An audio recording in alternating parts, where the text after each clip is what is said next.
bridge had been there since 1962. Concrete. 4 lanes, 812 feet of span over a creek that ran shallow in summer and brown in March. People crossed it maybe 20 times a day without thinking about it. They looked at their phones. They watched the light change. They did not look under. She did. Her name was Clara. 23 years old. She had found the space beneath the East Bank abutment 2 years before, in October, when the nights were getting cold and a woman at the rescue mission had told her the shelter beds were full until Thursday. She had walked the creek path with a flashlight she bought at a gas station for $4. She had pointed it at concrete and shadow. She had found a ledge of dry ground, about 9 feet wide, mostly shielded from rain by the underside of the road deck above. A rusted fence ran across the front. She had slept there that first night, with her backpack under her head and her boots still on. She was 21 then. 2 years out of community college. 1 year out of the apartment she had shared with a roommate on the south side. She had lost the apartment when the roommate left and the lease came up, and she could not carry the rent alone on what the warehouse job paid. She had couch surfed for 3 months, which means she had said sorry for existing in someone else's space every morning for 90 days, until she could not do it anymore. She had stayed in the shelter twice. The shelter was fine. The shelter was also full. She did not sleep at the abutment any more, the way she had that first night. Not on the bare ground, with her backpack under her head. The rusted fence was gone now. In its place she had cut and bent sections of second-hand aluminum fencing, the kind sold for garden edging, at hardware stores, into a frame she could unlatch from inside. The frame sat in a channel she had dug, and packed with stones she hauled from the creek bed in a canvas bag. 1 trip at a time over about 2 weeks. 3 feet wide, enough to pass through sideways. She latched it with a hook and eye closure she picked up at the salvage shop for 60 cents. That was what people on the trail above saw when they looked down. A rusted corner, some old fencing, some overgrowth she had let stay, nothing else. She had not told anyone where she slept. Not the woman from the rescue mission, not the man who sold coffee from a cart near the transit hub, though he had been kind to her. Not the girl at the library who had helped her print her resume 3 times. She told people she had a place. She said it plainly. They did not ask more. Her mornings started before 6. She woke when the first transit bus crossed the bridge overhead, felt the vibration through the ground before she heard the engine. That was her clock. She kept a small battery lantern she charged at the library on Tuesdays and Fridays. She turned it on. She looked at what the space held. The air mattress she had found, half deflated, patched in 2 places with a bicycle repair kit, lay along the north wall, the stone wall, where the concrete met the earth bank. A wool blanket her mother had sent to a post office box cost her $6 to retrieve in postage. A second blanket she had bought at the Goodwill on 4th Street for $3.50. A stuffed sack hung from a masonry nail. The nails were already there when she arrived. Old ones, brown with rust, and she had worked them loose and reset them in better spots. Inside the stuffed sack, a change of clothes, a rain poncho, a drawstring bag of toiletries she restocked at the dollar store every 2 weeks. A plastic bin with a lid sat at the far end, next to the concrete footer. Inside the bin, 4 cans of food, a spoon, a folding camp stove she had found at an estate sale for $8, a small fuel canister, and a metal mug, a bar of soap in a zippered bag, a paperback she was halfway through, a notebook with a pen clipped to the cover. She kept things off the ground. That had taken time to figure out. The first winter she had not understood water. Not rainwater, which the road deck above blocked mostly, but groundwater, the way it moved upward from the creek through the soil and into anything resting on it. She had lost her second sleeping bag that way, a thin synthetic one she had bought for $12 at a thrift sale. She had left it rolled up on the ground one morning and come back to find the bottom soaked through from a seam in the stone. After that she raised everything. The bin went on 2 flat pieces of concrete block she found in the creek. The mattress went on a wooden pallet she dragged from behind a hardware store, 3 blocks away. It was heavy, and the path from the chain-link gap to the abutment took her 40 minutes.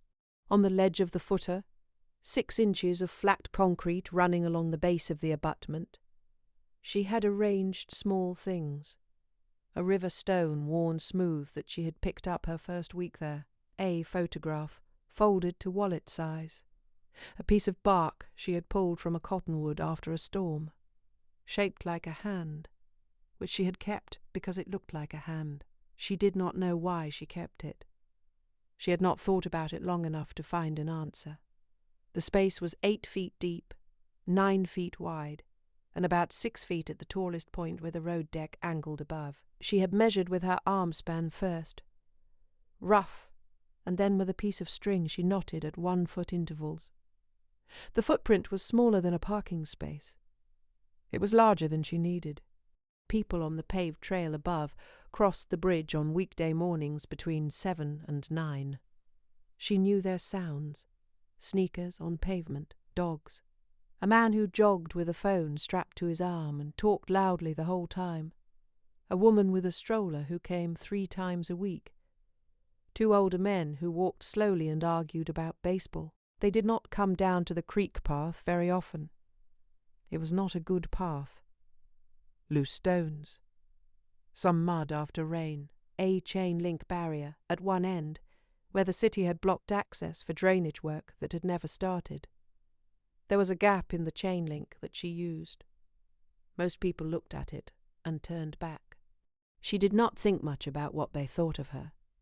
That was not entirely true. She thought about it the way she thought about most things that could not be changed. Briefly, and then she put it back down. The ones who did come down, usually young men walking dogs, sometimes teenagers after school, occasionally looked in her direction. She had arranged the fencing so that the first thing anyone saw was the old rusted corner and the overgrowth. It read as debris, as neglect, as a corner of the city that nobody had gotten around to cleaning up. Most people looked once and walked on. One man, a heavy-set man in a grey jacket who walked the creek path on Sunday mornings, had stopped once and looked at the fence for a long time. She had been inside. She had not made noise. He had finally walked on. He came back the next Sunday and did not stop.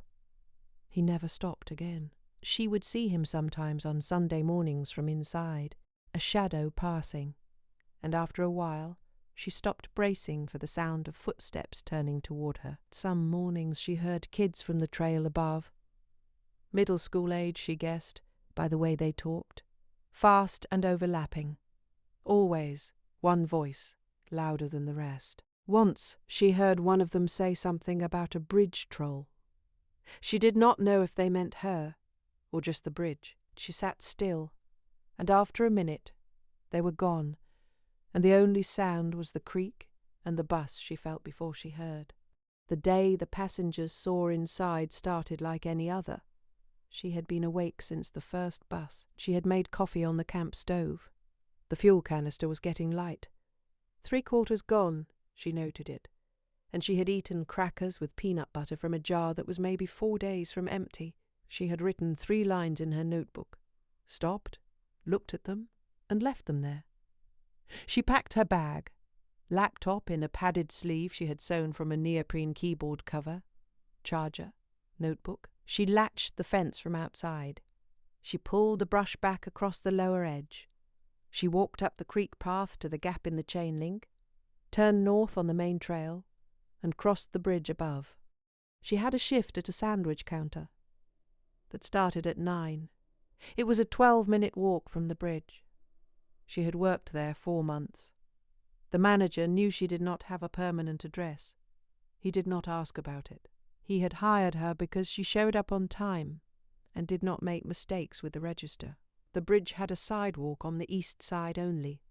She walked it every day. Below her, the creek.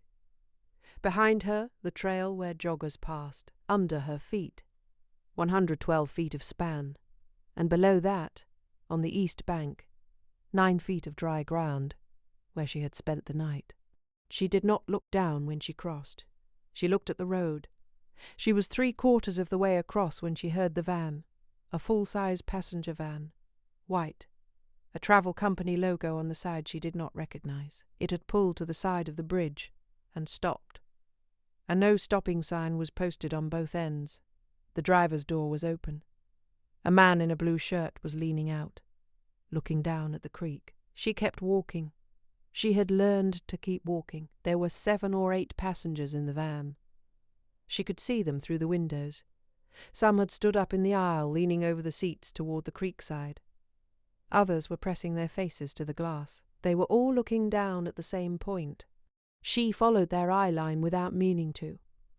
From up here, from the bridge sidewalk, the angle was different from what she was used to. She could see the abutment. She could see the fencing.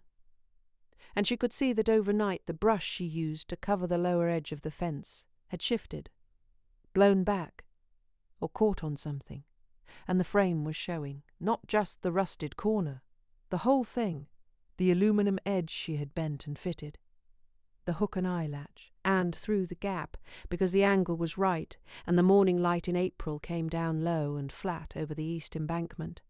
She could see inside. Not much. The edge of the air mattress, the stuff sack on the nail, the plastic bin on its concrete blocks. One of the passengers had a phone out. The driver said something she could not hear. Another passenger pointed. She stood still for a moment on the sidewalk. She understood what they were looking at. They had no idea what it was. They were looking at something that did not quite read as anything they expected. It was not a tent. It was not a camp the way most people picture a camp. No shopping carts, no tarps, no cardboard piled at the edges. There was what looked like a neat, deliberate space with things arranged in it, under a bridge, behind a fence that someone had clearly put there on purpose. She heard one passenger say something. She heard another say, "Wait." She heard the driver point toward the trail and say something about going down. She kept walking. She did not go back that evening.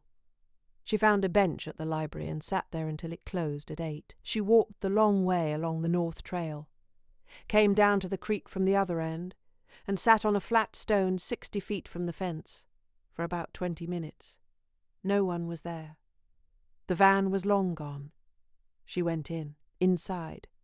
Everything where she had left it, the bin undisturbed, the stuff sack on the nail, the notebook in the same spot she had put it that morning. She latched the fence. She sat on the air mattress and looked at the space. 8 feet by 9. The lantern on its lowest setting. The creek making its usual sound. The bridge above quiet. Traffic thinned to almost nothing after 10. Somewhere upstream, something moved in the brush. She had done what she could to make it hold. That was what the bin meant. The latching fence. The masonry nails reset in better spots. The string knotted at 1-foot intervals, the pallet under the mattress, the wool blanket she had paid $6 to retrieve. She had done what she could with what was there. She picked up the notebook. She uncapped the pen. She looked at the 3 lines from that morning and wrote a 4th. The fuel canister needed replacing. She added it to the list on the inside cover. 3 days later, a woman left a bag at the gap in the chain-link fence. It was a large paper bag, folded at the top. Clara found it on her way in from the morning shift. She looked at it for a while.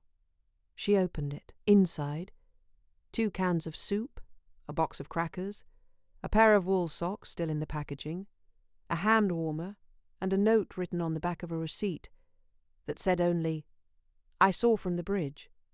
I'm sorry." She did not know who had left it. She thought about the van and the passengers and the phone one of them had out. She thought about that for a while. She took the bag inside. She put the cans in the bin. She put the socks in the stuff sack. She set the hand warmer on the footer ledge next to the river stone and the bark that looked like a hand. She read the note again. She folded it twice and put it in the notebook. She did not know what the woman had been sorry for. Maybe for the looking, maybe for the not looking before. It was the kind of sorry that did not require an answer. She thought about the socks. They were good ones. Thick. Merino. She put water on the camp stove for coffee. 2 weeks after that, she found a job posting for a housing coordinator position at a non-profit downtown. She had looked at the listing once before, months back, and had not applied because it asked for an address. She looked at it again. It still asked for an address. She went to the library and asked the woman at the reference desk whether a post office box counted. The woman said she thought it did. She was not sure.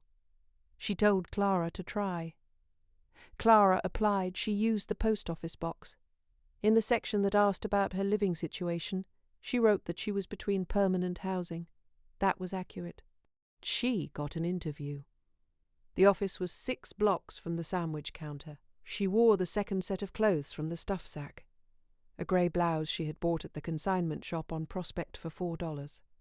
Pressed at the library because the library had an iron available on request. She wore her good boots. The woman who interviewed her asked about the post office box. Clara said she was between addresses. The woman nodded and wrote something down. She asked about Clara's experience with intake paperwork. Clara said she had done it. She had worked the front desk at a shelter for 4 months, 3 years before, when things were different. The woman wrote something else down. She asked if Clara had ever been a client at a shelter herself. Clara said yes. The woman wrote nothing down after that. She just looked at Clara for a moment and then moved to the next question. She got the job. $14.50 an hour. Health coverage after 60 days. She did not leave the space under the bridge immediately. She saved 2 full paychecks first, $812 after taxes, and found a room in a house near the transit line that rented for $400 a month, utilities included. She went to look at it on a Saturday morning. The room was small, a window that faced west. A radiator, the landlord said, worked fine. A closet with 1 shelf. The bathroom was shared with 2 other tenants, a man who drove for a rideshare company and a woman who worked nights at a bakery. She moved in with what fit in 2 bags. Before she left the space under the bridge, she spent one evening cleaning it back to what it had been when she found it. She removed the masonry nails she had reset. She took the aluminum fencing. She carried out the bin, the camp stove, the mug, the blankets. She swept the ground with a branch, mostly to move the loose material around, not to erase anything, just to even it out. She left the river stone on the footer ledge. She could not say why. She was not ready to move it. She came out through the fence frame for the last time, latched it from inside with a piece of wire she fed through the gap, and then, on second thought, unlatched it. She left it as she had found it, open. A rusted corner, some overgrowth. She walked up the creek path. She went through the gap in the chain link. She crossed the bridge. She did not look down. The woman from the van never knew her name. Clara never knew the woman's. The note sat in the notebook, folded twice, behind a page of budget figures, and a list that had fuel canister near the top. She had lived in that space for 2 years. Not the way anyone would choose if they had other choices. The way you live when you work with what is there. Some of the things she had kept at the abutment she left at the rescue mission drop box. Some she kept. The notebook came with her to the new room. The bark did not. The river stone did, wrapped in the pair of merino socks. She was 23. The room faced west. In the late afternoon, the light came through at a low angle and made a rectangle on the floor near the radiator, and the rectangle moved across the floor as the afternoon went on. She watched it move on that first Saturday. She had not done that in a long time, just watched light move across a floor. It was the kind of thing you stop noticing when you do not have a room. The people who had crossed the bridge above her for 2 years had no idea what was there. Then one morning, from the wrong angle, in April light, they did. Some of them were sorry. One of them left socks and soup. Most of them probably forgot by the time they reached wherever they were going. She had made the space hold.